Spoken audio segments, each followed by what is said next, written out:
summer will be in contravention of the law. Any pool, fixed or portable, deeper than 400 millimetres now subject to safety provisions under the Building Act. So you need a 1.2 metre fence, fixed child-proof fence with a self-closing gate opening backwards. You need a garden hose with a non-return valve. There's a $5,000 fine. Failing to fix an unsafe pool, $200,000. $20,000 a day for every day it's not fixed. Water Safety New Zealand wants the rules enforced and says anyone with a little paddling pool has a drowning hazard in the backyard and needs to empty the water out each day after use. In Marlborough, inspectors are finding well over half the pool areas are unsafe. Right, a few questions. Are you horrified as they are, or do you think we're going too far here? It's the perennial issue. Do we need to fence little pools? Michael? Oh, I just would hate to be that person who had left a paddling pool out and a child got in their garden and drowned. I do not know what I would do. I cannot imagine how you would live with that. And for the sake of some kind of discipline about getting rid of the water or fencing it, I think it's worth it. It feels like, regulation gone mad, but oh boy, wouldn't it be awful? Long-term average of deaths of home pools, 2 per annum, although this year there have been 6, and I think this last year there were 5, so it's been up a bit. But fences, of course, wouldn't have prevented some drownings at all. I accept all of that. It just feels like the worst thing that could happen. But we don't fence natural waterways, and far more people drown in rivers each year. 24, I think, over the summer of 2016. But we can't really control the natural waterways. There's nothing we can do. We are not putting them. Natural waterways that come with their inherent context. There is a mechanism for trying to avoid the awful in some kind of pool environment. Okay, what do you think, Paula? I agree. You couldn't live with yourself, could you? But it does seem like overkill also. So I'm going to contradict myself there. I don't know what the solution is. It seems like, the drowning statistics in New Zealand are horrendous, aren't they? So maybe there's an overall conversation that needs to be had. Yes, there often is. But one council requirement now, I am told, with the glass fencing around pools is that a new style is in. And currently panes of glass are erected with tiny openings in between. Have you seen those glass fences? And the worry is that someone smashes a beer bottle on one of those glass panes and cracks the pane and topples into the pool. So we seem to be moving away from just making pools safe for little children to also trying to protect grown-ups as well from domestic disasters. Should we be worrying about it to that extent? Oh, that sounds a little over the top to me, frankly. All right, so it's the wee children you're worried about. That's the bit for me. It is that capacity for a life to be changed forever for the want of, that just worries me. All right, and you can't put a value on that. You can't. Understood. Michael Moynihan, thank you for your company on the panel today. Very, very nice to talk to both of you. Paula Penfold, thank you for coming in. Thank you so much for having me, Jim. Very nice to see you both. And we are back tomorrow. Thanks, everybody. We'll see you then. And Checkpoint with John Campbell coming right up.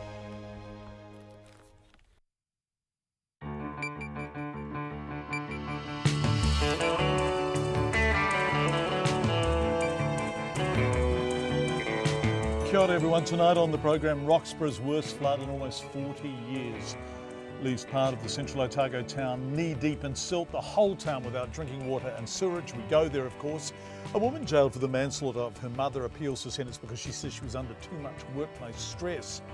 At the time, chaos at Denpasar Airport as Bali's Mount Agung volcano erupts. The Horowhenua mayor butts heads with most of his councillors. Again, what's this all about? We try to find out. Do wish us luck. And the Black Ferns become the first women's team to be crowned World Rugby Team of the Year. So we call Monte Carlo and get Portia Woodman, who is, as you would expect, simultaneously modest and magnificent. Checkpoint after the news.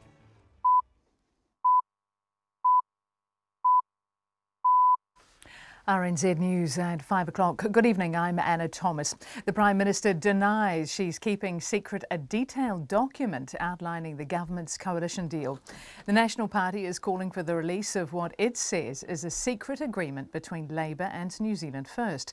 The existence of the 38-page document, separate from an 8-page document that was released, was revealed by the Deputy Prime Minister Winston Peters at a media conference last month. But Jacinda Ardern says it's not a formal document. I don't consider it to be a formal document. I have not had it in front of me since I was leader of the Labour Party in opposition. It has not been distributed to ministers. So under that classification, I do not consider it to be a formal document for the purposes of the OIA. The Prime Minister Jacinda Ardern. A massive volcanic ash cloud has forced the closure of Bali's Denpasar airport until at least tomorrow morning. Mount Agung has been spewing smoke and ash for 2 days, and the alert level is now at its highest. Sally Murphy reports.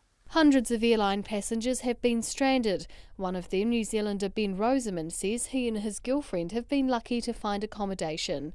After being in Bali for a week, they had been due to fly home last night. Mr Rosamond says they're now staying in Qatar, about 70 kilometres from the volcano. He says because their airline, Virgin Australia, cancelled flights first, they were able to find accommodation easily, but now there's lines outside their hotel's reception. The Ministry of Foreign Affairs says it will continue to update information on its Safe Travel website. This is Sally Murphy. The big clean-up is underway in Roxburgh. Contractors and machinery have been busy today, and residents are shovelling silt out of their backyards. The waters have receded for now, but fears of more rain have cast a new shadow. Timothy Brown reports from Roxburgh. Residents and contractors are scraping the mud and silt away, but it will be days before the debris is completely cleared. A large concrete culvert that normally feeds water into the Clutha River got blocked with rocks yesterday, and floodwaters poured out and into the streets and nearby properties. The Mayor of Central Otago, Tim Cadogan, estimates at least 2,000 truckloads of rock and silt will need to be cleared. The Met Service says there's a chance of heavy rain and thunderstorms tonight, so authorities are on alert. In Roxburgh, Timothy Brown. And at least a dozen homes have been affected by mud or water, as has the town's school, which will remain closed tomorrow. Scotland Street resident Brianna Forbes says she and her sisters used their day off school to help others clean up. We've been helping them shovel out all the silty kind of stuff out of their house this morning. And Brianna Forbes says it's been hard work because of today's hot weather and the volume of mud. Residents will be without tap or wastewater until at least Wednesday, and the town's arterial roads will not be reopened until tomorrow. The public health watchdog says a senior doctor's serious error of judgment led to the death of a twin baby boy. The Health and Disability Commissioner, Anthony Hill, has released a report on the death in 2012. The first baby arrived normally with the help of forceps at a public hospital birthing unit. However, the second, who came 28 minutes later, was flat and floppy, not breathing, and had no audible heartbeat. Mr Hill says an expert advisor told him that after the first forceps birth, rapid progress was needed with the second. Was inappropriate to therefore expect that the second child would not need assistance in the delivery and ought to have been expedited either by forceps, ventouse or perhaps a Caesar should that have been chosen. The Health and Disability Commissioner Anthony Hill. The Horowhenua Mayor says he won't be stepping down despite a vote of no confidence in him. The motion by the Deputy Mayor followed a protest by all but one of the district councillors who walked out of a meeting after the Mayor, Michael Fayan, said they were totally submissive to the Chief Executive. He says he's not surprised by the 7-1 vote against him. On a local level, they absolutely wanted change, and that's why it's voted in. People that follow the politics of this area, they understand why it was done. We have an extreme bullying mentality here, but I don't cave over to bullies. Simple. Michael Fayan himself abstained from voting. Civil Defence has admitted it accidentally sent a tsunami warning over Twitter this afternoon, but says it was retracted seconds later. It says the tweet was sent in error after an earthquake hit 9 minutes past 4, but it was immediately deleted and a clarification was issued. It's at 5 past 5. To sports, and Australia have enjoyed an emphatic 10-wicket win over England in the opening Ashes Test in Brisbane to go 1-0 up in the 5-match series. Chasing a target of 170 on the final day, openers David Warner and Cameron Bancroft knocked off the 56 runs required in little over an hour. Warner finished on 87 and Bancroft on 82. Australian skipper Steve Smith was named player of the match for his unbeaten first innings century that set up the win, a knock he rates among the best of his 21 Test centuries. Certainly for the position we were in, the first test of an Ashes series, we always know that's really important, particularly with our record here at the Gabba. I wanted to keep that intact, so had to work really hard, had different plans, had to be really disciplined and resilient, and fortunately it worked and we were able to get ourselves in the lead. Steve Smith. The second test, a day-night game, starts in Adelaide on Saturday. Beauden Barrett has become just the second player to win the World Rugby Player of the Year award in consecutive years. He joins Richie McCaw, who won the award in 2006, 2009 and 2010. His win continued New Zealand's dominance since 2012, following Dan Carter, Kieran Reid, Brodie Retallick and Carter again. Rico Ione won the Breakthrough Player of the Year, and New Zealand dominated the Women's Awards. Portia Woodman is Player of the Year, Michaela Blyde Sevens Player of the Year, and the Black Ferns Team of the Year. And that's the news. A march for deportees. There was a feeling of hopelessness, despair, and I realised that we needed to do more. A march for refugees. And a march for the Tongan Rugby League team. I think it would have been boring without the Tongan community. But if you look back in the other World Cup, Tonga was always there. She started moving, start moving the World Cup, make it exciting. Marching to the sound of Morning Report, Guy on Espina and Mihingarangi Forbes, weekdays from 6. Then on 9 to noon, unhealthy food marketing to kids on TV. Are the new protections robust enough? And after 10, the internationally acclaimed mezzo-soprano, Sweden's Ann-Sophie von Otter. Join me, Catherine Ryan, on 9 to noon after Morning Report on RNZ National. And now the short forecast from Met Service to midnight. Tuesday, Northland, Auckland, Coromandel, Waikato and Bay of Plenty. Cloudy periods and isolated showers. Waitomo to Manawatu, including the Central High Country. Also Gisborne to Wairarapa, Horowhenua to Wellington and Nelson to Marlborough. Fine spells, however a few afternoon and evening showers about the ranges. Some could be heavy and thundery. Canterbury, Otago and Southland, fine near the coast apart from areas of low cloud or fog morning or evening. Scattered showers inland again and they could be heavy in some parts. Papulo, Westland and Fiordland are fine apart from isolated afternoon and evening showers about the ranges. And for the Chatham Islands, mostly cloudy.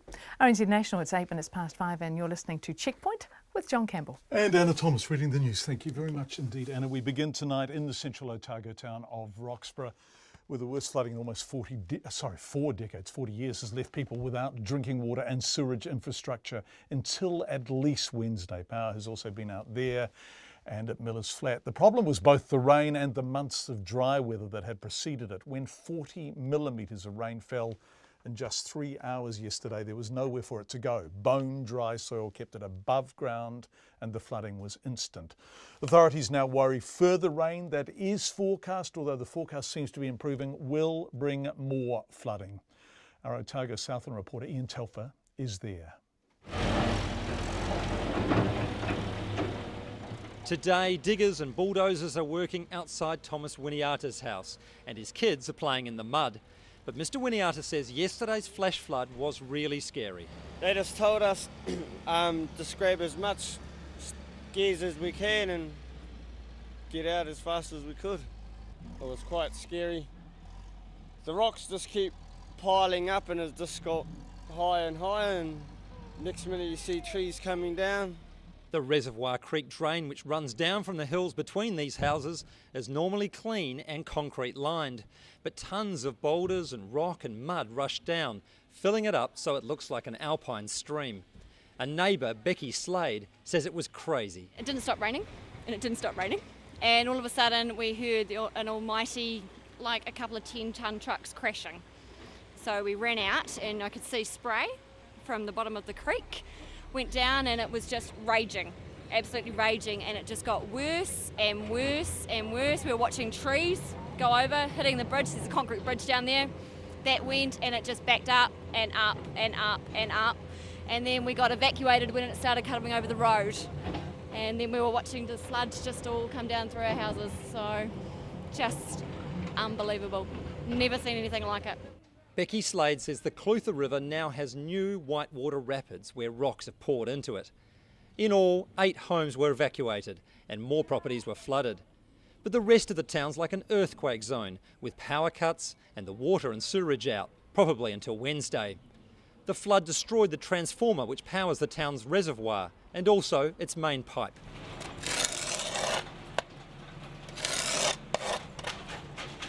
At the Roxburgh area school, students and parents were scraping away a layer of mud which covers the grounds and offices and many classrooms.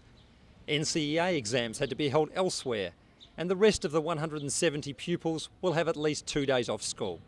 The principal, Gary Pascoe, says there's silt everywhere. Oh, there's plenty of it. It was well over knee deep in some parts of the school when I walked around in my gumboots this morning, so there was a significant amount. And it was really hard to move because it was like concrete. So luckily the diggers came in and managed to move most of that. Met Service reported about 40 millimetres of rain hit the town over 3 hours. But one resident says there was a lot more than that. My next door neighbour, he's got all the gear that can collect the rainfall, and he says we've got 71 mils. That's a lot of rain. It's a lot in a short time. Yeah. You reckon you got 71 mils in what period? 2 hours. And up until yesterday we had 4 mils all the whole month. Central Otago's Mayor Tim Cadogan says the town is resilient, but it's making him nervous that more storms are forecast for tonight. I'm most worried about another thunderclump coming today. That's what I'm most worried about. The rest of it is we've got away, and the rest of it's going to be high-end inconvenience, really. And I don't say that lightly, but it is going to be really a bit difficult for the next few days. But look, we're resilient people here in Central Otago, and I'm sure everybody's going to help their neighbours, make sure everyone's all right and get through. With a big clean-up on its hands already, the town's residents are keeping their fingers crossed that any more bad weather will pass it by. In Roxburgh for Checkpoint, Ian Telfer. We are keeping an eye on the rainfall in and around Roxburgh, and we will be going back there later in the programme. It's 5:12. You're with Checkpoint on RNZ.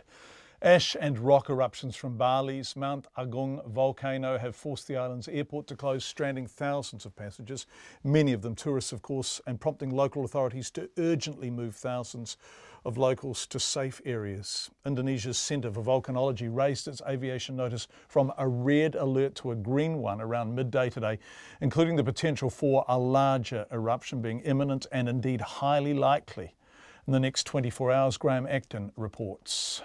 Mount Agung sprang to life over the weekend after more than a month of instability and black ash eruptions. Indonesia's National Disaster Management Agency says the ash cloud is now up to 7 kilometres high, drifting east and south across Bali.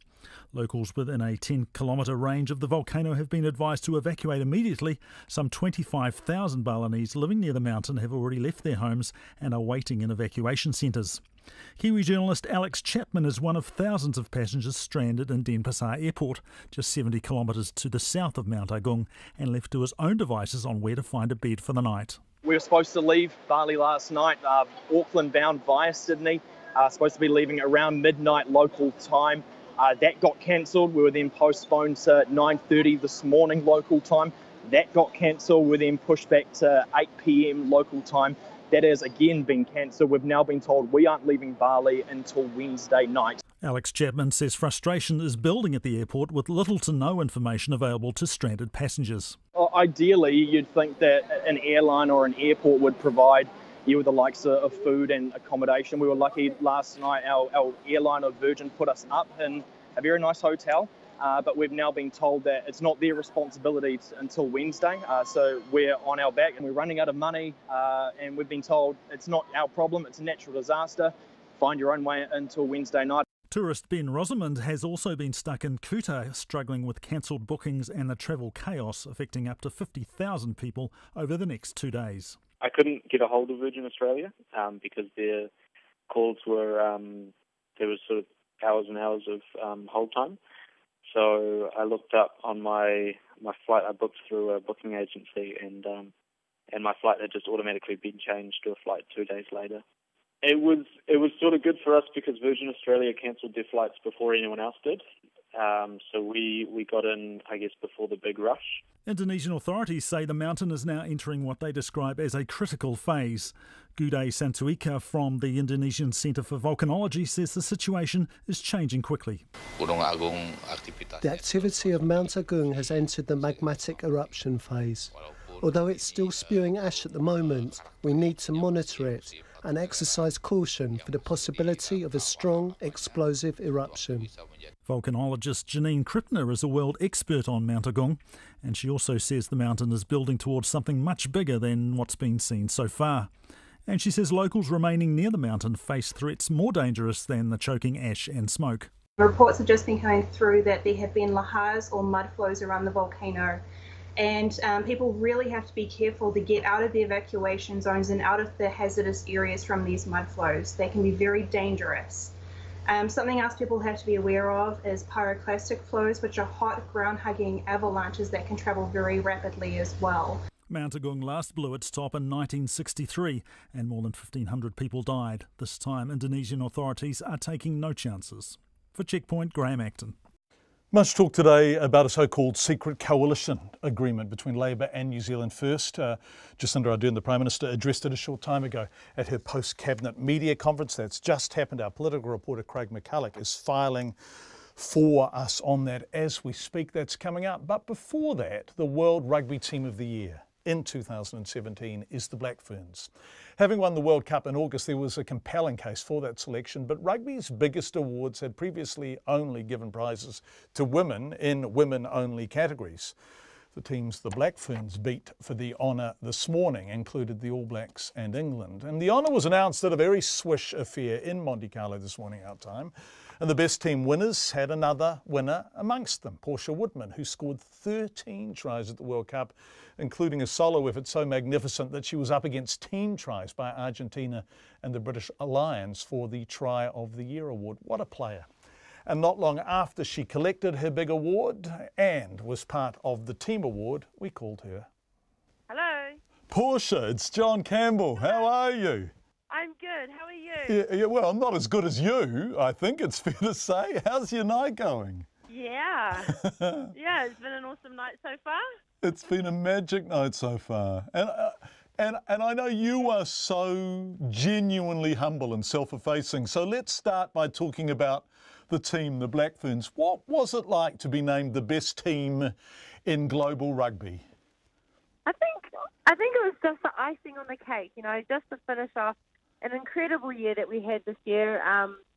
You know, we lost to England in the during series and Rotorua in our home turf, and then to take it back to the World Cup and to win the way we did, you know, such a close game in the first half and then taken away in the final in the second half. It's just an incredible season, and I think winning Team of the Year, first time women's team has ever won Team of the Year. It's been awesome. It's absolutely magic. And this is overall Team of the Year. This isn't a gender victory. This is Team of the Year. So you beat the All Blacks, you beat the Irish, you beat the English. It's just so exciting. And lest we forget, you lost to the English in Rotorua. Then they went back to the UK and went into camp as professional players' rights in an effort to win the Rugby World Cup. Yeah. You know, like, it just says that it doesn't always come down to money. It doesn't always come down to professionalism that makes you a better athlete. It comes down to heart. Yeah, and you showed so much heart. Can we talk about how women's rugby has changed? You became a Black Fern, I think, in 2013 from memory. Is that right? Yes, that's correct. I first made the Black Ferns team in 2013, and I think from then and even before I was playing to now, women's rugby has become a pathway now, you know. So I think if we can inspire young girls, young boys and girls to achieve their goals and chase their dreams and possibly become a Black Fern or an All Black, that's our job done, you know. That's what we aspire to do as a Black Fern, as an All Black player. I think that is the truly exciting thing about what you women have achieved, that when you were a little girl dreaming of playing rugby, who were your heroes? Who did you look up to?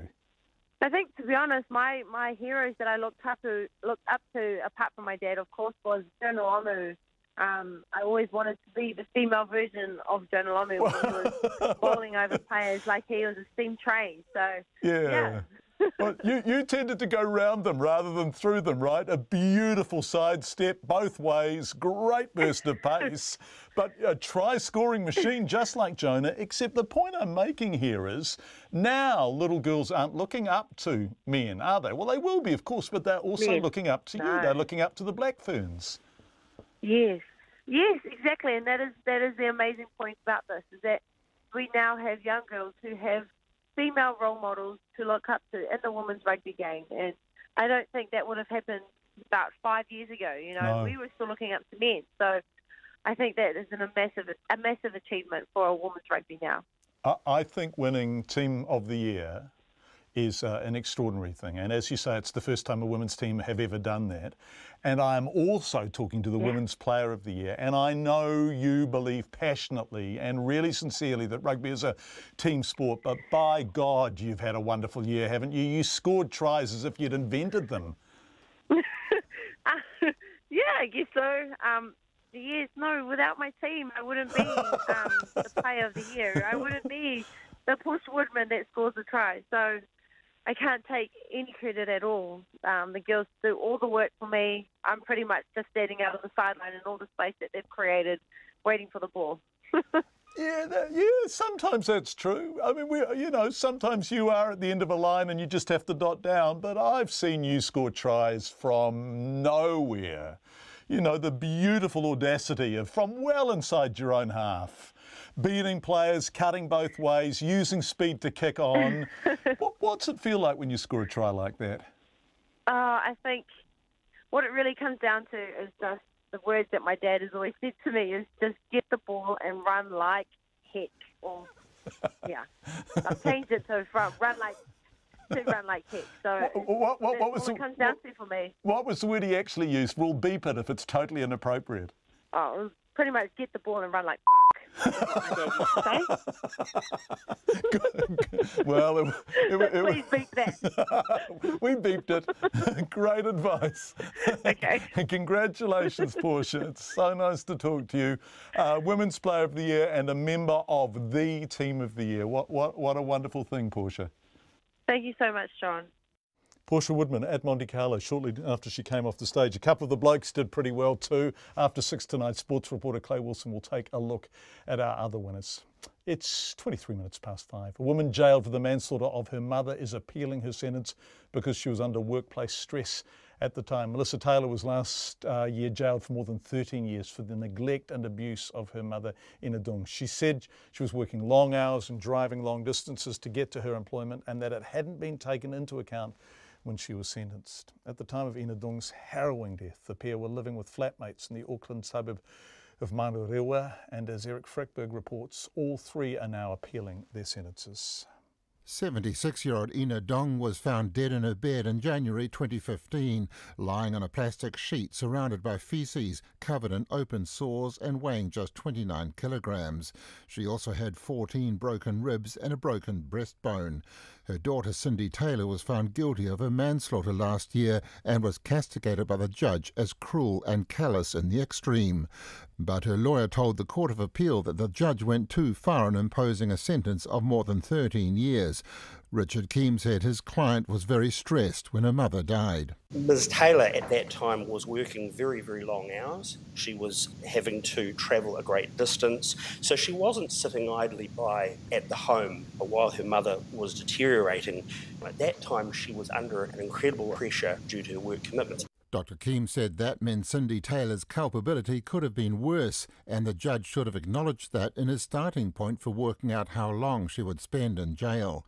The original case also led to Taylor's flatmate, Luana Taylor, being jailed for 6 years, 3 months, while Luana Taylor's husband, Brian Taylor, was jailed for 6 years. Both were convicted of failing to assist the 76-year-old who had gone for 4 to 5 days without water before she died. Mr. and Mrs. Taylor, who aren't related to Cindy Taylor, were also appealing their sentences. Luana Taylor's lawyer, Catherine Maxwell, told the court her client's sentence was manifestly excessive, being based on unclear evidence about when Mrs. Dong actually began the extreme weight loss that led to her death. Ms Maxwell added her client wasn't responsible for the death, she just didn't stop it.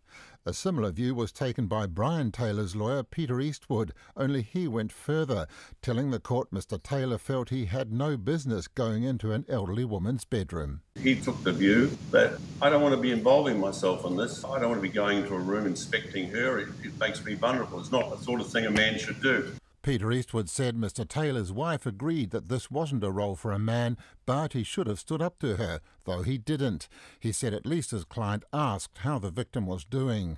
In defending the sentencing, Crown lawyer Karen Grau said the crime was very serious, quoting a pathologist's remark that Ina Dong had more fractures than anyone else that he had done an autopsy on.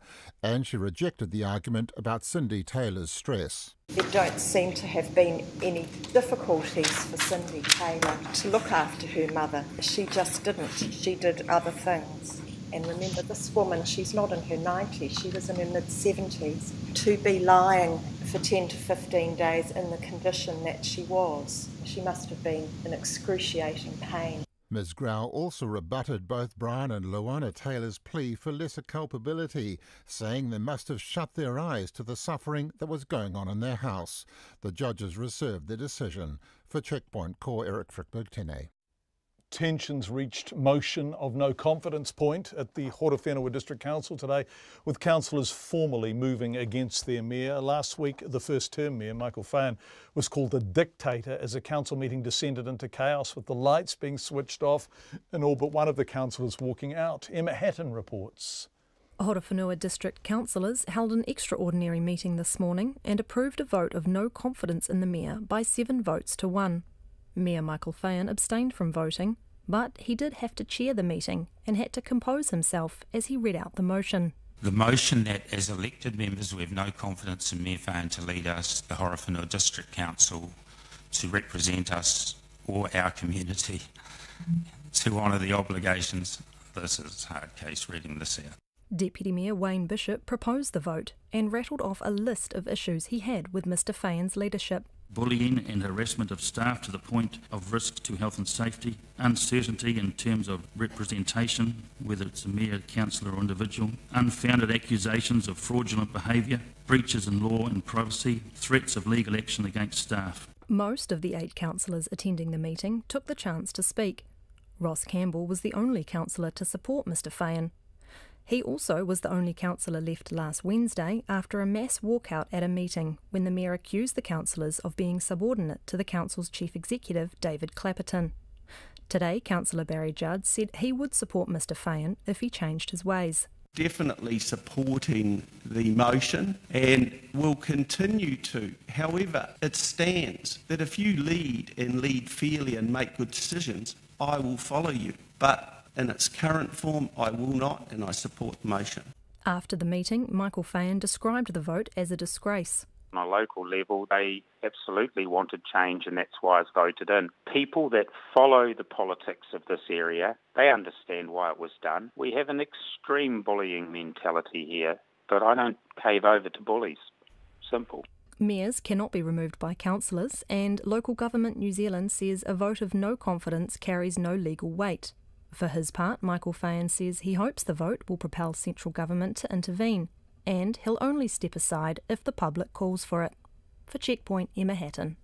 Let's turn now to this developing story of the Prime Minister Jacinda Ardern being put under pressure to release a so-called secret coalition agreement between Labour and New Zealand First. But Ms Ardern says the document is in fact not a formal document at all. She says it's just a series of notes taken during the course of negotiations and so won't be released in full. Here's our political reporter, Craig McCulloch. The Deputy Prime Minister, Winston Peters, last month revealed the existence of a document, 38 pages, he said, agreed between Labour and New Zealand First. It was supplementary to the 8-page list of policy wins released publicly, and he said the longer document would be made public too. The new government, though, has turned down requests for the papers to be released, and today in her post-cabinet press conference, Jacinda Ardern disputed their characterisation. It is not a formal document, it is not a government document, it's a document of elements that we may progress and that we may not. But New Zealanders won't be left in the dark, she says.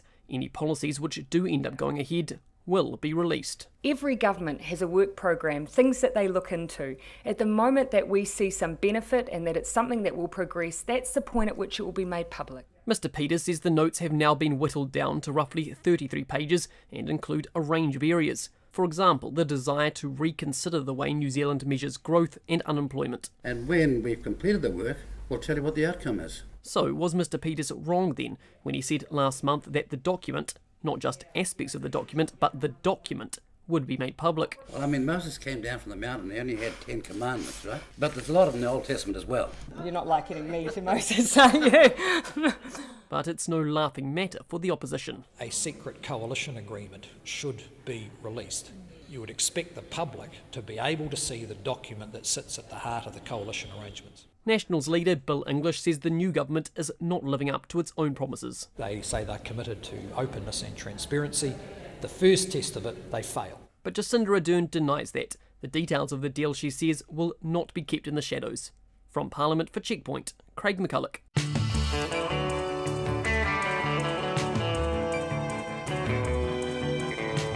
You are with Checkpoint on RNZ. Thank you for being with us. Coming up, Kaitaia GP Lance O'Sullivan calls for a ban on pokie machines in the far north. Residents of a Christchurch suburb consider legal action against the council if a bylaw isn't introduced to ban sex workers from their neighbourhood. Our business editor Giles Beckford is our business correspondent this week. But before any of it, here's Anna Thomas with the headlines. Thanks, John. The Prime Minister denies she's keeping secret a detailed document outlining the government's coalition deal. The National Party is calling for the release of what it says is a secret agreement between Labour and New Zealand First. The existence of the 38-page document, separate from an 8-page document that was released, was revealed by the Deputy Prime Minister Winston Peters at a media conference last month. Jacinda Ardern says it contains potential areas of work, not all of which will see the light of day, and is not a formal document. Indonesia's National Disaster Agency says the Mount Agung volcano is moving towards a full-scale eruption, with lava and molten rock detected close to its surface. Its massive ash cloud has forced the closure of Bali's Denpasar airport, stranding hundreds of passengers, including New Zealanders. The big clean-up is underway in flood-hit Roxburgh, but fears of more rain tomorrow have cast a new shadow. Contractors and machinery have been busy today, and residents are shovelling silt out of their backyards. Electricity has been restored, but broken water and sewage pipes will take another 2 days to fix. The public health watchdog says a senior doctor's serious error of judgment led to the death of a twin baby boy. The Health and Disability Commissioner has released a report on the death at an unnamed hospital in 2012. The Horowhenua Mayor says he won't be stepping down despite a vote of no confidence in him. The motion by the Deputy Mayor followed a protest by all but one of the district councillors, who walked out of a meeting after the Mayor, Michael Fayan, said they were totally submissive to the Chief Executive. The legality of a proposed freedom camping bylaw in New Plymouth has been questioned at a public hearing. The council wants to ban freedom campers whose vehicles and tents don't have toilet facilities, and restrict the number of self-contained vehicles at some sites in the district. And that's the news. Thank you very much indeed, Anna. Let's turn to business news now with our business editor this week, Giles Beckford.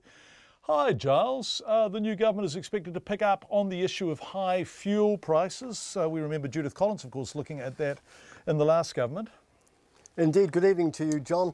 Yes, you remember the report came out from the Ministry of Business, Innovation and Employment in July, and it concluded that perhaps fuel prices might not be that reasonable. Judith Collins was a good deal more direct. She said that the way that the fuel companies were playing around and imposing changes in fuel prices was quite cynical, and she didn't think that actually consumers were getting a fair go. She did order a further study. One of the criticisms made of the original study was that it was short on information. A couple of the big oil companies didn't want to play ball and participate, or weren't able to for one reason or another.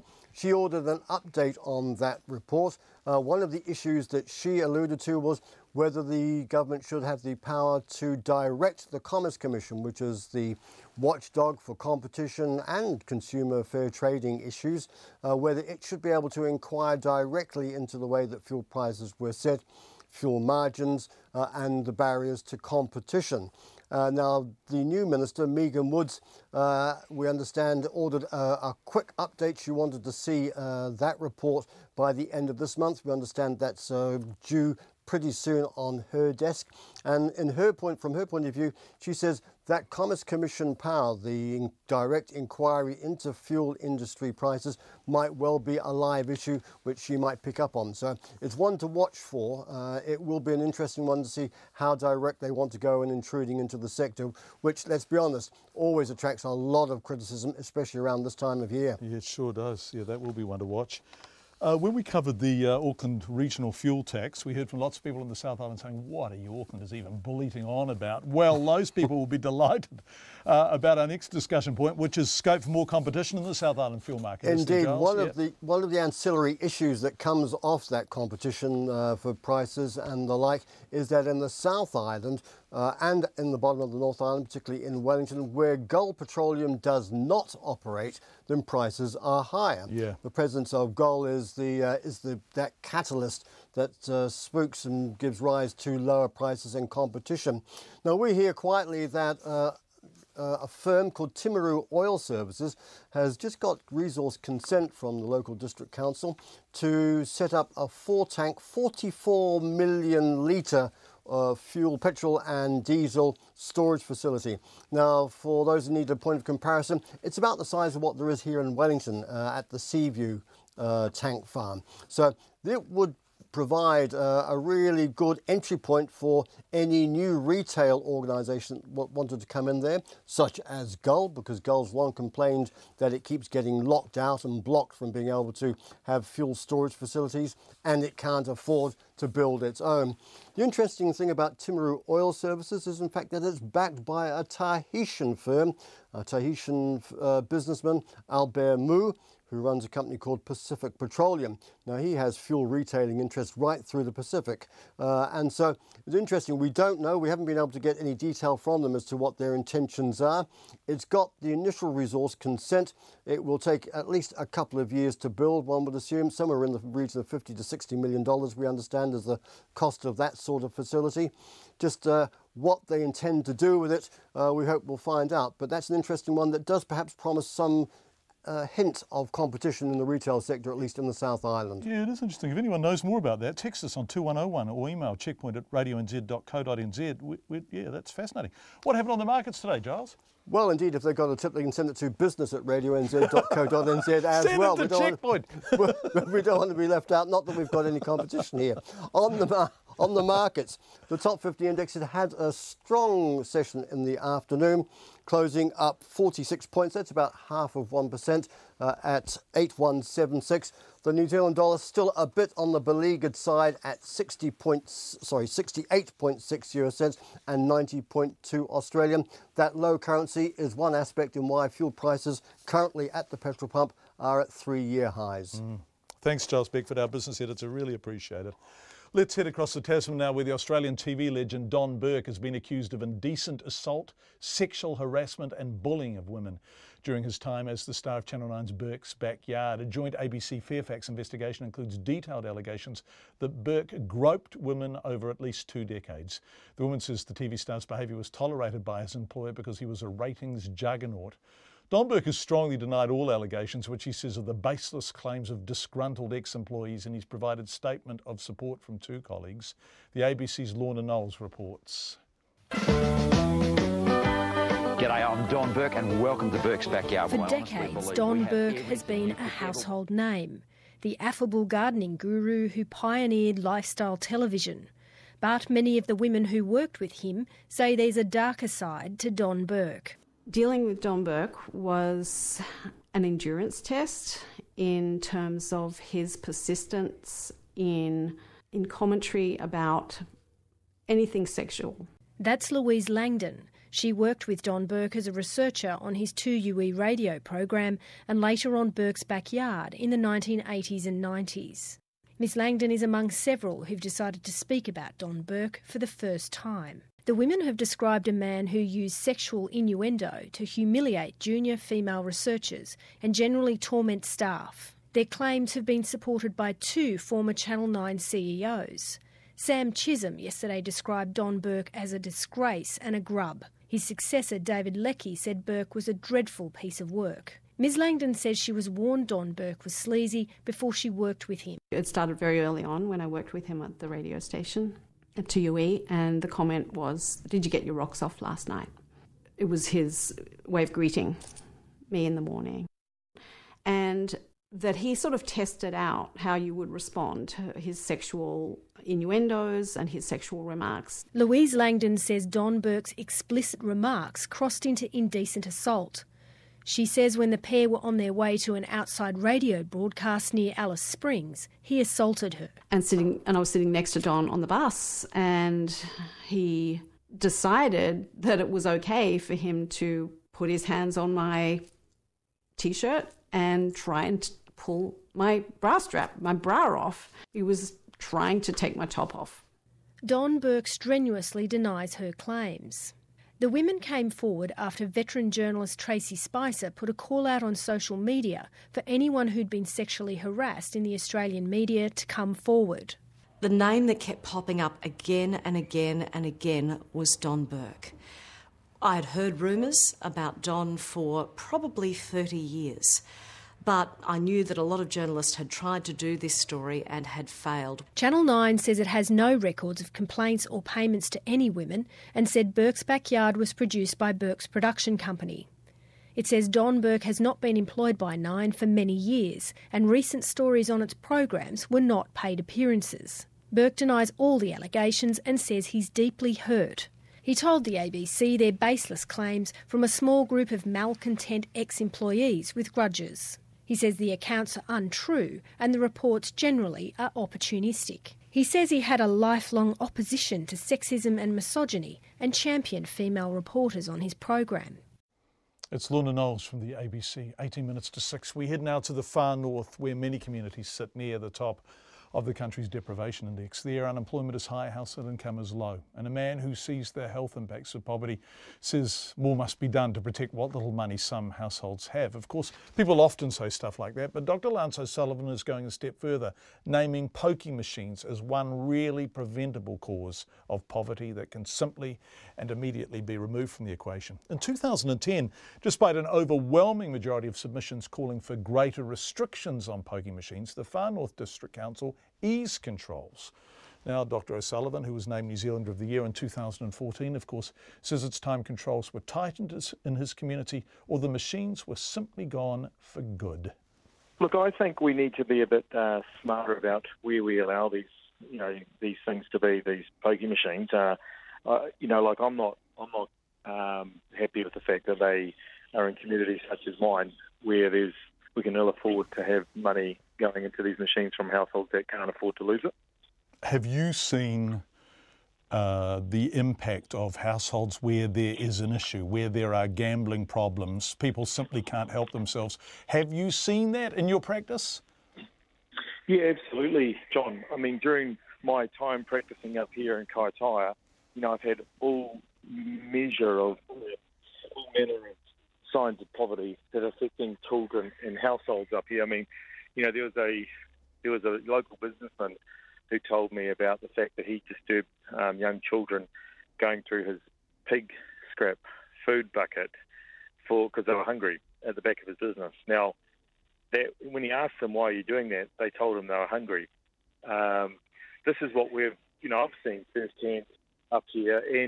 And pokie machines, this very addictive and very problematic form of gambling is a part of the problem. It's taking money out of the households of young families and children in particular up here and around the country. So what would you like to see? Do you want to see a reduction of them, a ban of them, greater clarity about where they can be and can't be? Yeah, look, there is a policy at the moment, sinking lid policy, that some of the councils have adopted and some haven't actually, and that means that they won't replace ageing machines. I think we need to go one step further and actually say, look, there's no place in communities that have high levels of deprivation and social problems to have machines that can take, in the far north, $13 million a year out. of those communities. So we shouldn't be allowing them in communities such as Kaitaia. We have half a dozen premises up here, venues that have these. We can't police things such as are children being left in cars, are people spending 8 or 10 hours on these machines a day. We don't have cameras in the car parks to make sure that we're not children aren't being left unattended in cars. And I guess we've got a new government that's making a commitment to child poverty. I think we should realise that there's a significant intergenerational response that needs to occur to really completely eliminate child poverty. But the government can make a change today by removing pokies from communities like mine tomorrow. Let's look at some of the responses to that. Response number one might be, I guess, that is a very paternalistic kind of interventionist and somewhat condescending model, because not everyone who uses pokies is damaged by them. Not everyone who uses pokies loses money that they can't afford to lose. Not everyone who uses pokies spends 8 hours on them. So how do you get it right that you don't punish, is probably a slightly strong word, people who don't need protecting to protect people who do?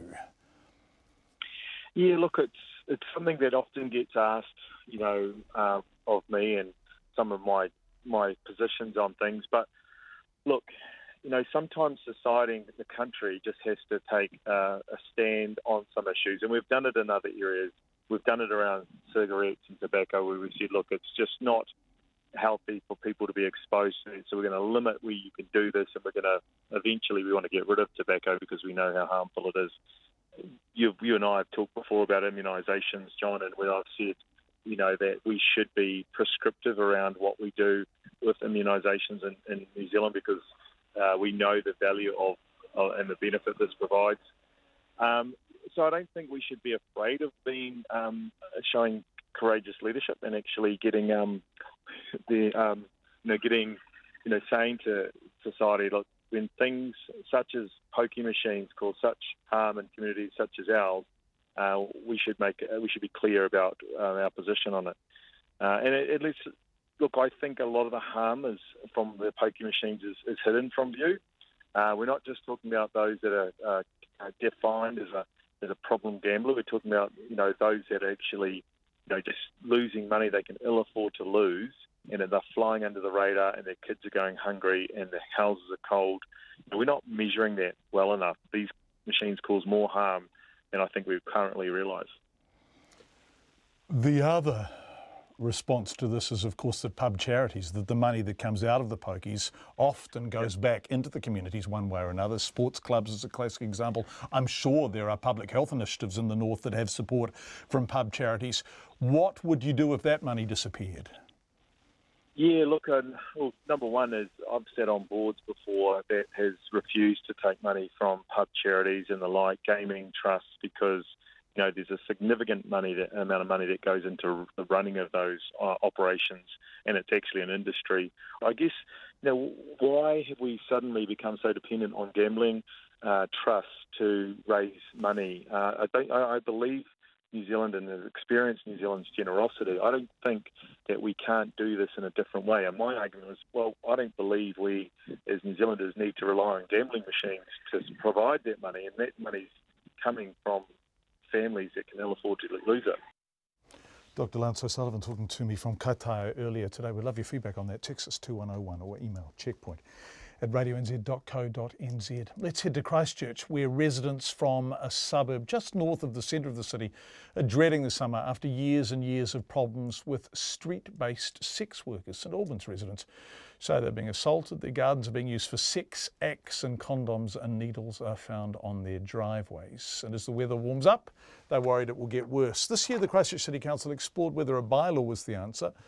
Last month it decided no, and the residents are now considering legal action. But amongst all of the political debate, meetings and legal threats, few sex workers themselves have spoken out. Until now. Logan Church went out to Manchester Street to meet them. It's 9 o'clock and I'm walking up Manchester Street, just north of the city's performing arts precinct, but well south of St Albans. Firstly, I meet Lisa, who is standing on the footpath waiting for her next client. There's a big drug underworld out here. I mean, we get cars driving up and down, yelling abuse at us, bottles thrown. I mean, I had a glass bottle thrown at me a couple of weeks ago. So yeah, bottles is common, eggs is common. Lisa's a solo mum with a 12-year-old son. She works here to support her family as health problems have made it hard to find a regular job. She says she stays well away from St Albans. I think the girls that are working up there that are doing all these things are displaying disgusting behaviour. I would imagine a lot of them is probably drug problems as well, because they become numb to, I mean, that's the thing with people that are on drugs, they become numb to what they do and their surroundings, and they just have like a I don't care attitude. The army blocked off the central city after the 2011 earthquake, forcing sex workers out of their traditional red light districts. The cordons were lifted several years ago, but even now some sex workers remain.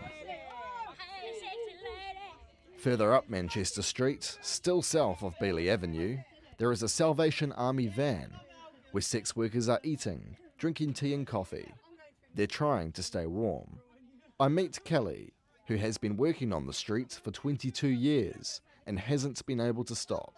She tells me it's not easy working on the street. About 6 weeks ago, there was a carload of idiots that were here, and they decided to pick on one particular transvestite working girl, and they even tried to run her over, and she rang the police. The police never came and seen her, and half an hour later they still hadn't seen her, and the people come back and tried to run her over again, just like she was a tough girl and she needed to get out of the way quickly. But the police, they say they care, they just don't really give a shit. At the end of the day, they come up and down here to get drunk drivers and annoy our clientele to make them feel bad. They're not here to give a shit about us until we're in the gutter, dead.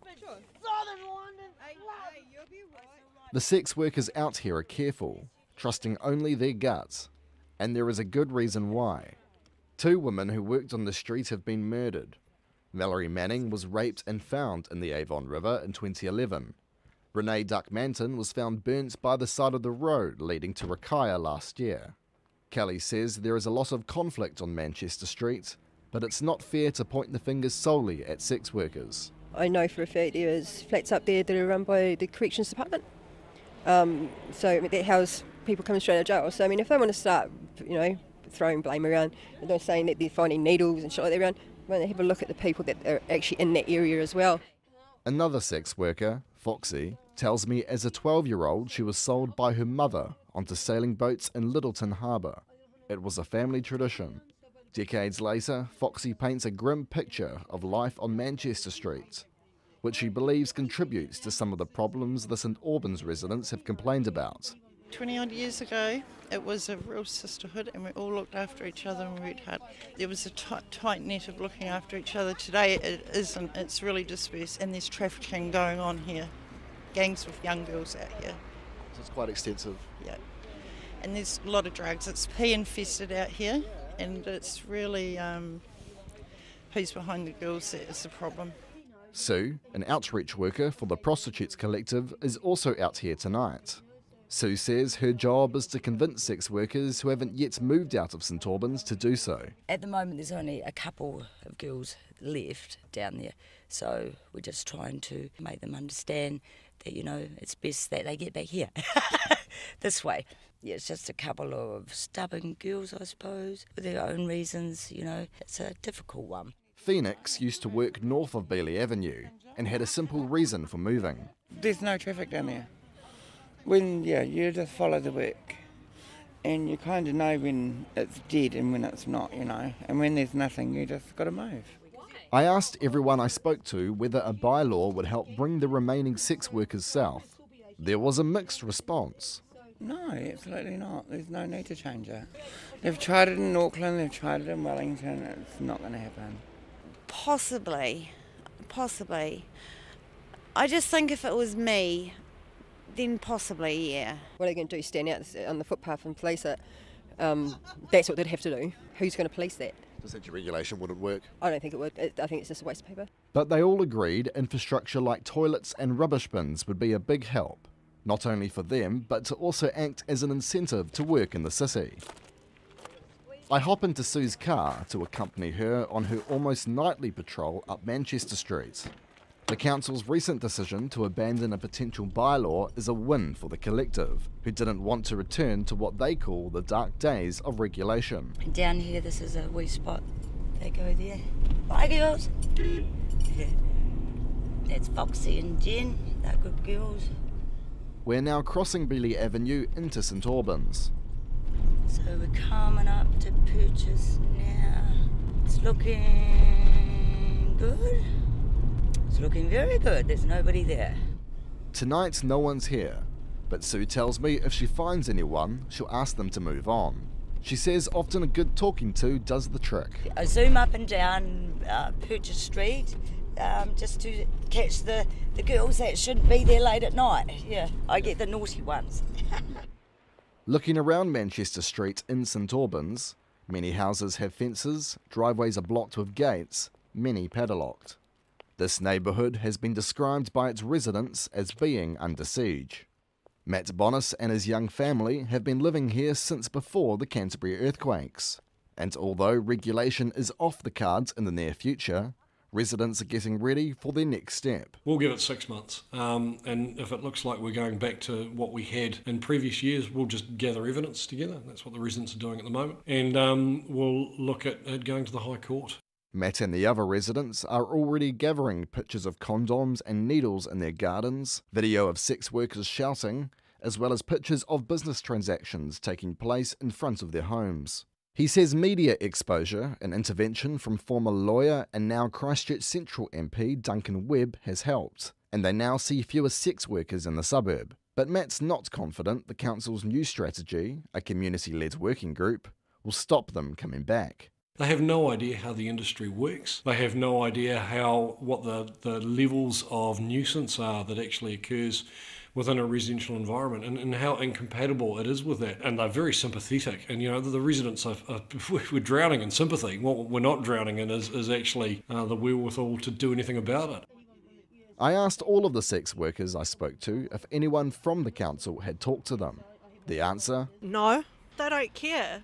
They get paid big money to just sit around and talk. Doesn't affect them, it's not outside their house, so they just don't care. You can talk about it till the cows come home. People don't give a shit. They don't really want us here. We're a red light district, and as far as people are concerned, they don't want to talk about us, let alone do anything for us. And the council's current approach is? Oh, we'll just leave it till the next election. The new people will sort it, but it won't happen. Have you ever dealt with the council? Has anyone asked you what would help? No, not really. The council confirms that no staff had talked to any sex workers at all. Its head of strategic policy, Helen Beaumont, says there wasn't any need to. No, we didn't speak directly with the sex workers. We used the Prostitutes Collective as their representative and almost in the form of a union, if you like. They have a very good understanding of the situation for the sex workers on the street, so they were able to provide that perspective to us. She says in the coming weeks, staff will be deployed to Manchester Street to look at options. But for Matt Bonis and the residents, they can now only hope that the sex workers that have disappeared from their doorstops stay away. However, only hours after I interviewed Matt, he contacted me. The sex workers were back. On Manchester Street for Checkpoints, Logan Church. What a very fine piece of current affairs storytelling, Logan. Thank you. A minute and a half from the news at 6. We are getting lots of feedback tonight. Let's go to Christchurch first of all. Why did they put the Margaret Mahi Park on Manchester Street? It's gross walking home. It's just not a good look, says Ross. How about motion-activated bright lights and irrigation systems? Says one listener. Let's head to the far north where Dr. Lance O'Sullivan is saying get pokie machines out of our community or control them much more tightly. Keep pokie machines but keep them in casinos and get rid of the rest, says Chris. Why are community gardens not being set up, teaching families how to feed themselves? The problems affecting the far north are wider than pokie machines, says Heather. Lance O'Sullivan doesn't speak for the people of the far north. He mostly speaks to better himself rather than the community, says somebody, but someone else says, well said, Lance. This is a form of robbing from the poorest communities where the vast majority of pokie machines are sited and giving to the rich. the communities who have the contacts and skills to make successful applications for grants. Sports are the main beneficiaries of pokie grants in the racing industry, not the children who need healthy homes and food. Even the sports clubs who get the majority of these funds are the rich and powerful clubs, not the clubs in the most needy suburbs. Check it out if you don't believe me. If you have the time, wade through the well-hidden grant payouts, and good luck, says Vicky. Thank you for your feedback. You can always get in touch. Whatever your opinion, we appreciate hearing from you. You can text us 2101. We're on Twitter and Facebook, of course, and our email address is checkpoint@radionz.co.nz.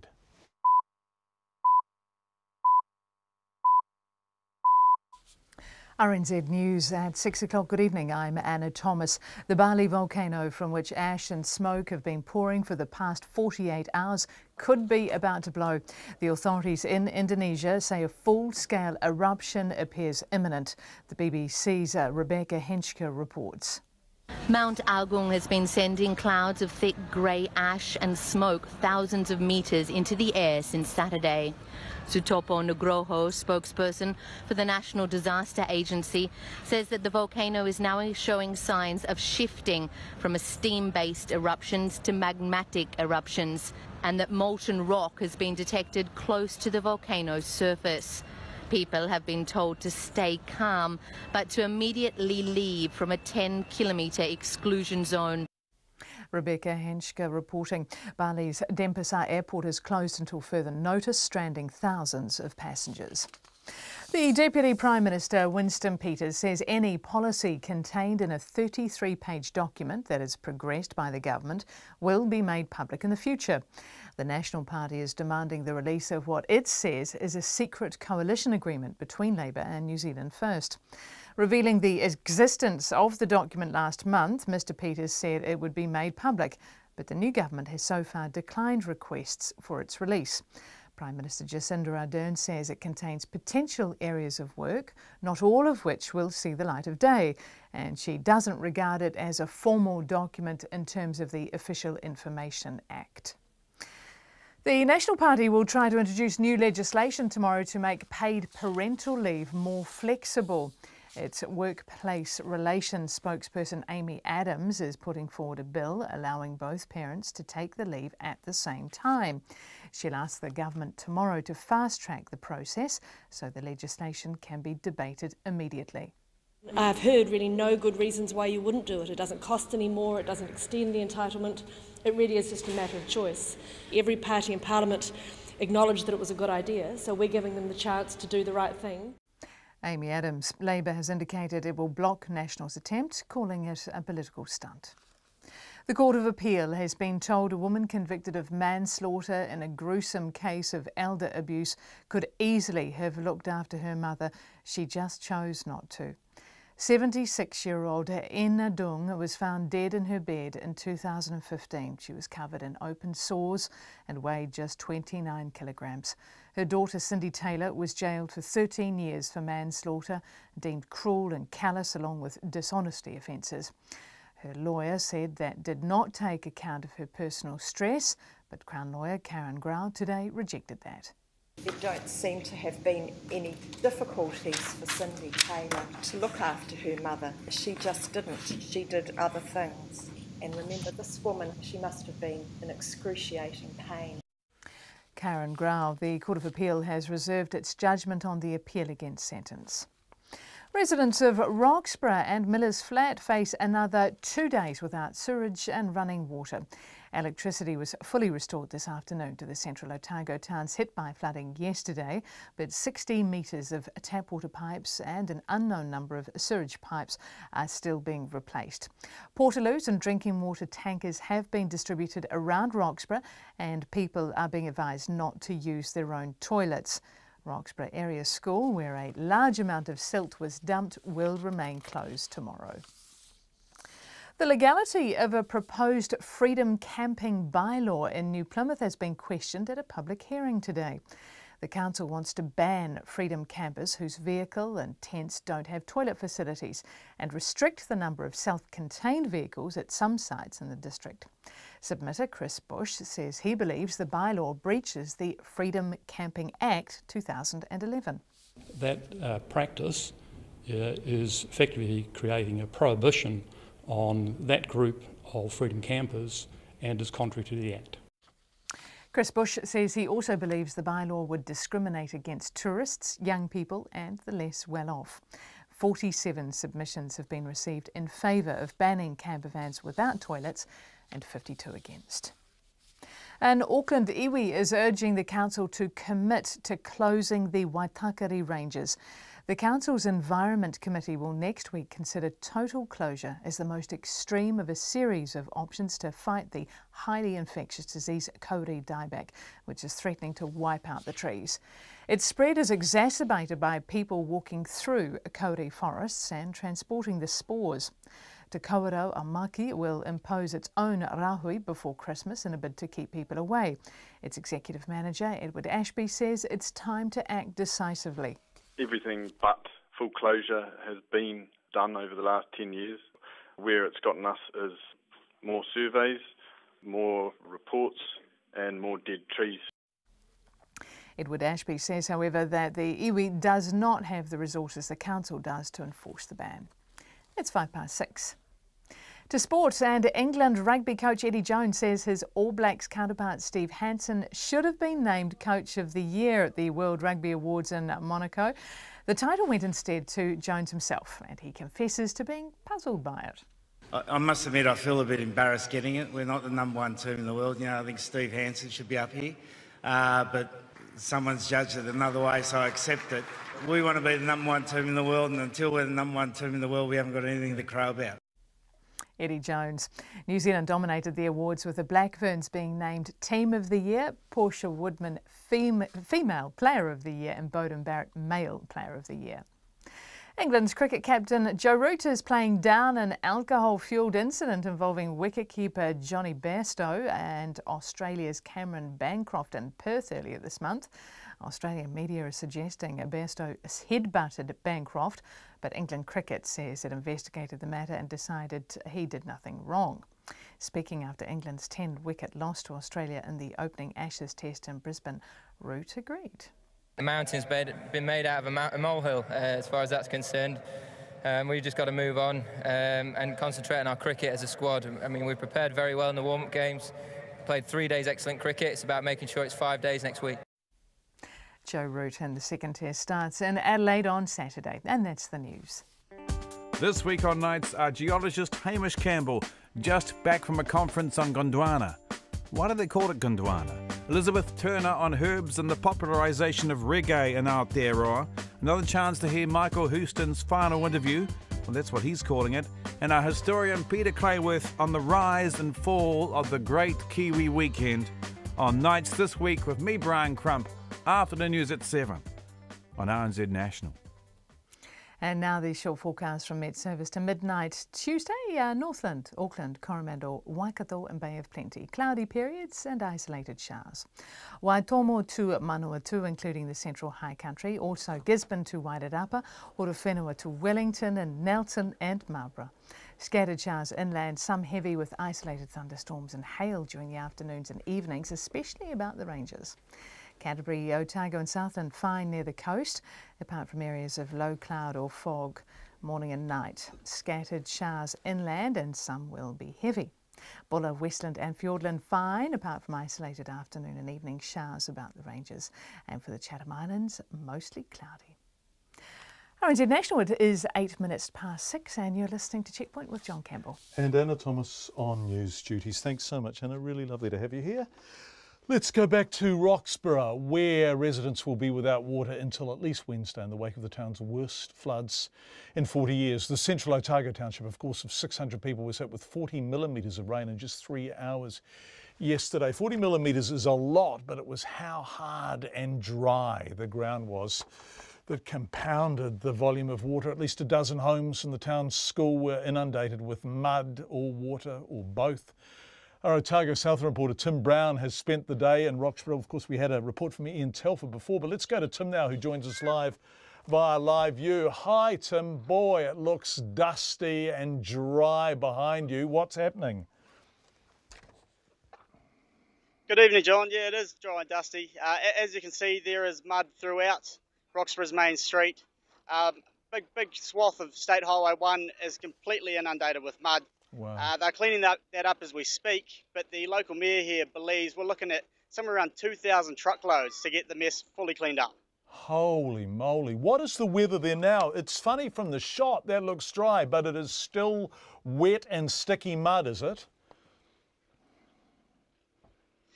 It is drying out. It's very, very dusty, but it's so thick in some places that it is mud. It's completely caked into areas. The local school here has had a digger operating all day. We've had as many, I think, as 3 diggers operating on the main street here, cleaning out what is a thick layer of sticky, silty mud. Tim, can you look to your right? There's a truck going past you. Is that a water tanker? What's that? And is that water for locals to drink, is it? Or is that working the road? No, that does appear to be a water tanker. It's one of many that are operating in the town here. It is for the locals. They're going to be without water until at least Wednesday. There seems to also be a shower operating somewhere that we're not sure of the operation of it. It seems like it will be a solar shower.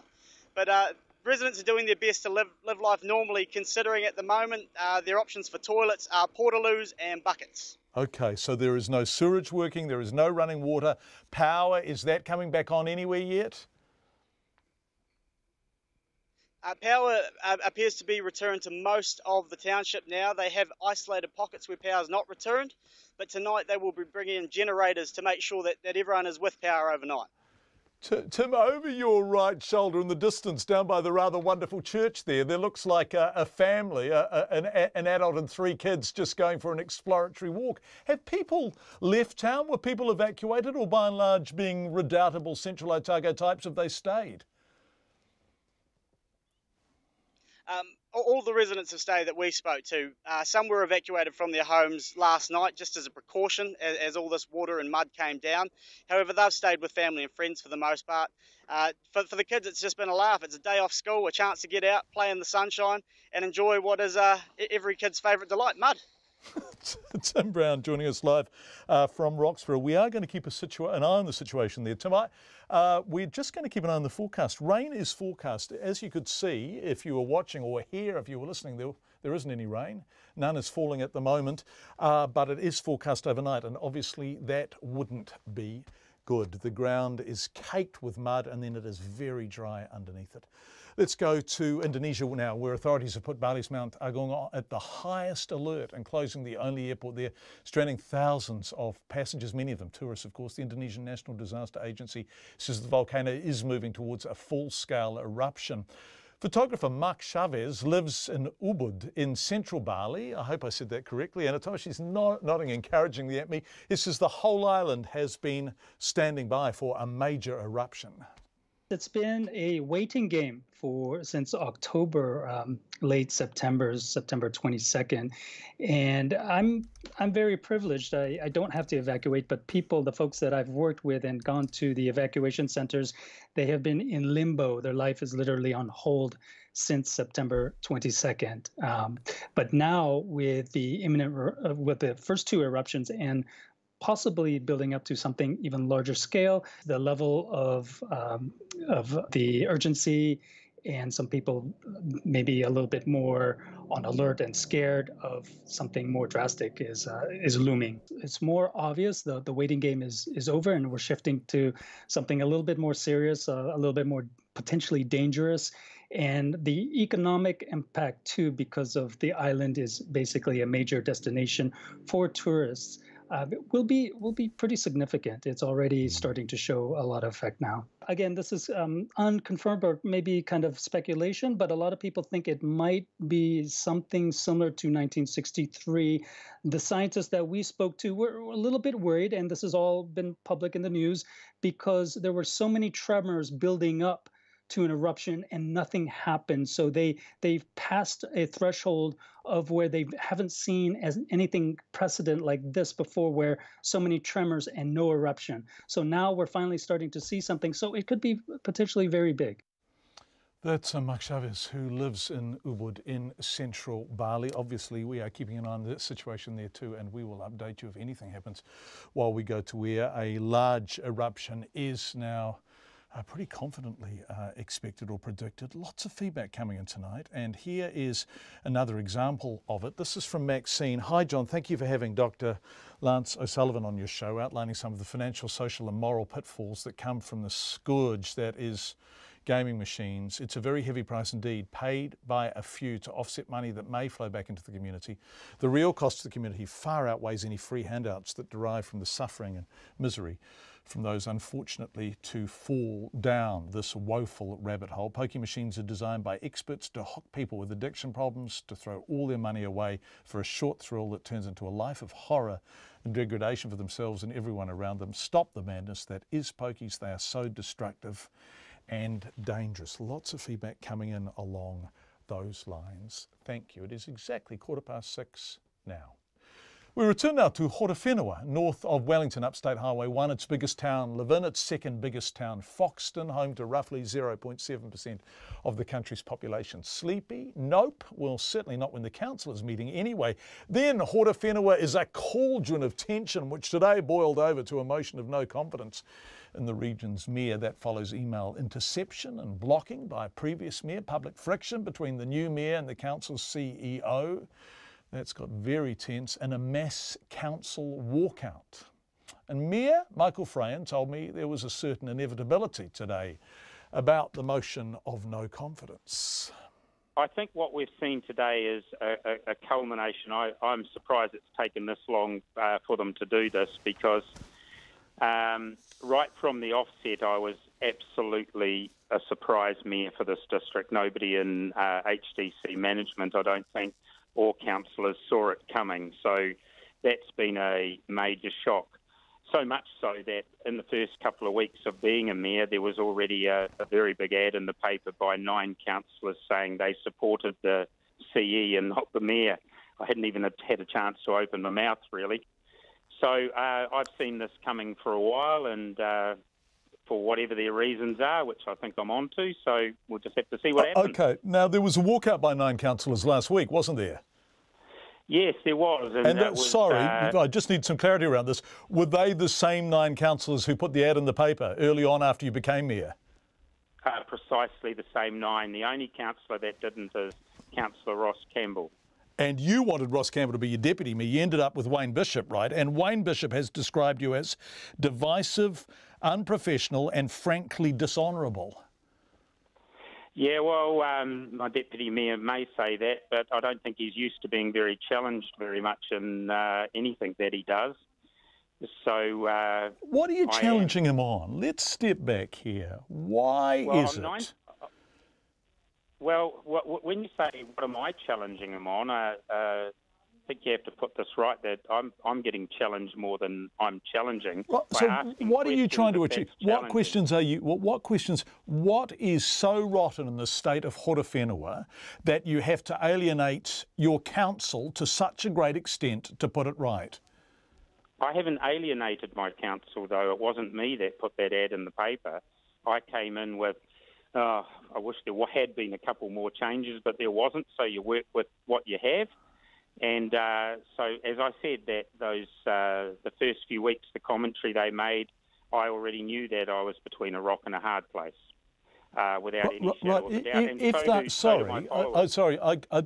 The thing is, I think that people outside Horowhenua won't understand what the issues are. So if the council is the hard place, what's the rock? Well, I think the rock revolves around development, money and property. That is the only thing I can put my finger on. I believe we have a council that is far too close to these areas, and I think that needs to be looked into. Look, I'm not unhappy about anything that's happened. I didn't like listening to all of that absolute garbage that my deputy mayor said, but at least I've got it in writing now. And I am going to continue being the positive person that I am. I can work with anybody. I have great support from people in the public. I'm so thankful to them. It's the only thing that's really kept me in it. Mayor Fiona, you say you can work with anybody. I want to read the motion which was tabled by the Deputy Mayor Wayne Bishop. It says, and I quote, "As elected members, we have no confidence in Mayor Fiona to lead us, the Horowhenua District Council, to represent us or our community, to honour the obligations of the sworn oath, or to discharge the legislative responsibilities, trusts and confidence bestowed upon the office of the Mayor." Now, that was the motion. 7 councillors voted in favour of it. If you can work with anybody, what has gone wrong? Well, you have to ask the councillors that, because that is exactly what they were saying only a week into it with making newspaper articles and ads like they did. I can't answer for them. I don't know what their internal tie-ups are. I don't know what their business connections are. Okay. I want to ask you questions that you can answer then. I want to ask you, so this, I'm addressing you directly. Nice. Okay, thank you. Are you, as Barry Judd said, a dictator? No, I wish I was. You can also be a benefactor and a dictator. Lee Kuan Yew was one of those. But no. Sorry, are you modelling yourself on Lee Kuan Yew? Have you got a little Singapore going on there in Horowhenua? No, otherwise I'd be making you pick up chewing gum for a mile, John, so no. Are you going to stay on as mayor? Hell yeah. Why? I've got lots to achieve. Why? I'm achieving things. I'm achieving things. What are you achieving? I've got community back in council. People have got speaking rights back in the meetings. I've got councillors on all committees. I've got forums happening in council with great people from the public that are on those, that are assisting us move forward. I've got water flowing back in the taps of Foxton for the first time in decades. When I say flowing from taps, I mean that you can actually drink it. Yeah, clean water, We've just opened Te Horowhenua Strom, and I've had a lot to do with that for the best part of 12 years. We've got the Lake Horowhenua. We've got partnerships blending with iwi. No, mate, I'm not giving up. Why the hell would I give up? It's a democracy. Michael Fayan, who is not giving up as the Mayor of Horowhenua District. Just before we move on, this from police in Auckland. One person is in a critical condition after being hit by a car on Great South Road in Green Lane.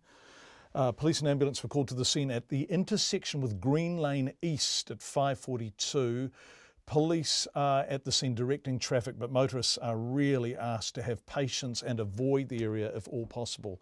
So that's Great South and Green Lane East. Do avoid it if you can. And if you're stuck in the traffic listening to the radio, there's been a pretty nasty collision that is holding everything up. 22 minutes past 6. More details are emerging about the weekend's deadly mosque attack in Sinai. More than 300 worshippers, including dozens of children, were killed when gunmen opened fire inside the mosque. Egypt is promising revenge, and as the BBC's Ola Guerin reports, locals are asking what more can be done to fight extremism in the region. Trying to bring comfort after an attack that has horrified Egypt and caused shock around the world. Among the survivors, the Imam, Mohammed Abdel Fattah. He was leading the prayers when terror came to the mosque. As soon as people heard firing, they started to run, he said. Some climbed on the pulpit. They were piled on top of each other. The attackers were shooting at anyone breathing. My friends lost their families, lost their cousins, their brothers. Some of them lost their sons. This Sinai journalist is from Bir Al Abd, where the attack took place. He says it's a turning point for local tribes who have resolved to hunt the militants themselves. They had a meeting of their sheikhs and tribe members yesterday. Almost 400 people were in the meeting, and they decided to carry arms. And here in a propaganda video, the main suspects, the Egyptian branch of IS, which has found fertile ground among the desert sands and neglect in Sinai. Now it has really money, it has resources, it has weapons, and it has recruits. And sadly and tragically, the Egyptian government has basically used only military means against the ISIS branch in North Sinai. What you need is to dislodge ISIS, from the social and economic and political grievances that exist in Sinai. Experts say the Egyptian army has been relying only on military might to try to defeat IS in Sinai. But now, more than ever, it needs a new battle plan. That was Orla Guerin, the BBC's Orla Guerin, of course, reporting from the Egyptian capital of Cairo. 24.5 minutes past 6. Well, earlier in the program we spoke to Portia Woodman. And let's go back to the World Rugby Awards. There wasn't anything particularly historic about New Zealand dominating them, but that doesn't mean history wasn't made. Our rugby mad nation bagged no less than 6 pieces of silverware at the glitzy ceremony in Monte Carlo, including a second consecutive Men's Player of the Year award for number 10, Beauden Barrett. There was, however, a couple of really significant firsts for our women's players. Clay Wilson reports. England have fought, but they just didn't have enough, and New Zealand are World Cup champions in 2017. What a game of rugby! What a World Cup final! Having had a run of 4 straight World Cup triumphs ended by England in 2014, the Black Ferns were a team on a mission when they arrived in Ireland for this year's tournament. 5 matches and 17 days later, order had been restored. New Zealand were Women's World Rugby champions once more. The tournament smashed viewership records, and for their role at the forefront of that spike in popularity, the Black Ferns have been named World Rugby Team of the Year, ahead of the All Blacks and the England men's side. It is the first time in the award's 17-year history a women's team has bagged that prize, and midfielder Kelly Brazier says the satisfaction is immense. It's been massive, like you said, obviously 2010 highlight and then heartbreak in 2014, so to come back and win this one, and women's rugby's gone to a whole new level, the pace, the speed, and yeah, just the athletes playing it, it's incredible. One of those brilliant athletes is Brazier's teammate Portia Woodman. A wing with power and pace to burn, Woodman set the World Cup alight with 13 tries. That included an eye-popping 8 tries in one game, and a stunning solo effort in the semi-final victory over the USA that left the commentators grasping for superlatives. They use Woodman, who's changed wings, and now Woodman into the backfield. Portia Woodman, you're killing me. That is magnificent.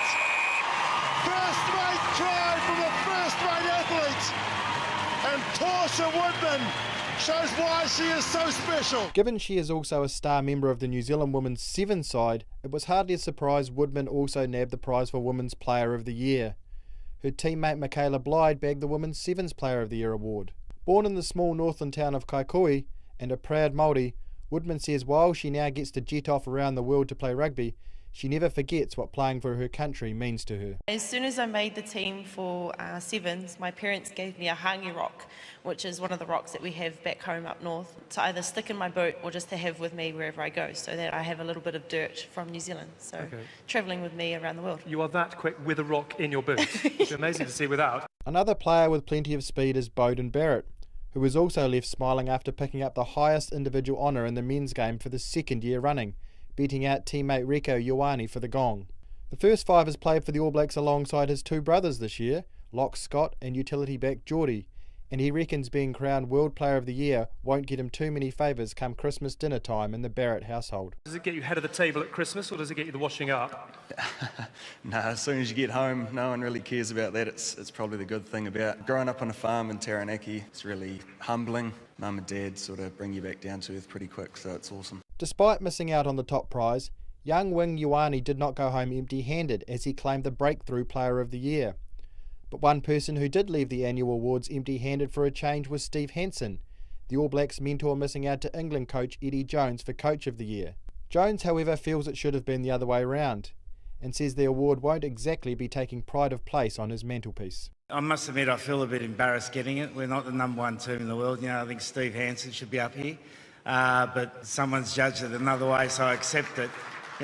We want to be the #1 team in the world, and until we're the #1 team in the world, we haven't got anything to crow about. Does it go front and centre on your desk, or do you pop it in the potting shed for when the time comes and you're off to the beach? I think my dog will play with it. Okay, lovely. While it wasn't necessarily an award to cherish for Jones, you can be sure the Black Ferns, Woodman and the rest of the New Zealand winners certainly finished their 2017 season as grinners. For Checkpoint, Clay Wilson. That was the remarkable thing. If you're wondering what all the fuss is about, people winning awards, that was the first time that at the World Rugby Awards a woman, or in this case women plural, had won an award in a category that wasn't only for women. Prior to that, every single award won by women at the World Rugby Awards had been in women-only categories. Winning Team of the Year ahead of the All Blacks, ahead of England and ahead of all the other teams that weren't even nominated is a remarkable achievement. And if you look at the development of women's rugby in New Zealand over the past few years, the vast majority of them are amateurs. Their captain, of course, works as a police officer out south in Auckland. It is an extraordinary story. It really is a Cinderella story, although without quite the riches at the end of it. But acknowledgement and thousands of girls now playing rugby in New Zealand. Not a story that's been told as often as it should have been, but thanks to the success of the Black Ferns, it's starting to be told now. That is the end of Checkpoint for tonight. Thank you for being with us. Thank you for your feedback. We really enjoy hearing from you, and we hope we can be with you again tomorrow night from 5.